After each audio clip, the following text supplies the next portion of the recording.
Во Скопје некој си замислува дека Бугарија ќе направи отстапки поради братски чувства и солидарност. Тие сметаат и дека некој однадвор ќе изврши притисок. Сепак ова нема да се случи. Бугарското собрание нема да изгласа никакви отстапки од нашите позиции. Нови најави за вето од Бугарија за македонската евроинтеграција и првата меѓувладина конференција. Повторно во главна улога Красимир Каракачанов. Бугарскиот министер за одбрана во интервју за телевизијата БТВ уште еднаш го оспори македонскиот идентитет и јазик пред 1944-та. Постоело опасност доколку го признаат македонскиот јазик, Македонија да бара тој да се изучува во Благоевград и Ќустендил.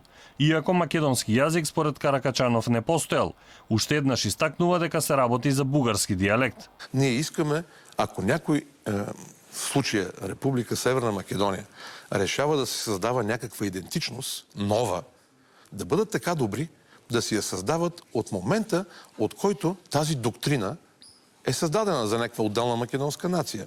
След 1944 година тази доктрина беше наложена в Титова Югославия с огън и меч.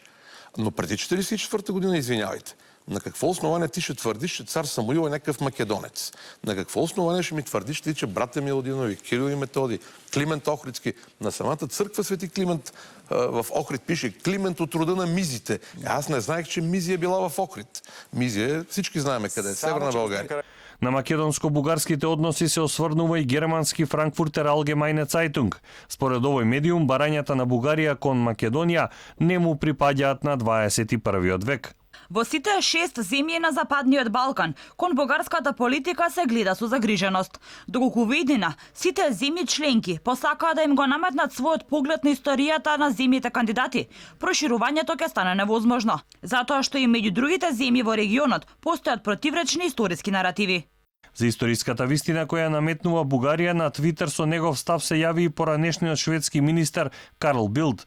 Ако некој напредок кон Европската Унија на Балканот зависи од една или друга држава која наметнува некаква историска вистина, можеме да бидеме сигурни дека ништо нема да се случи за следната или дури за следните 2 генерации, напиша Билд.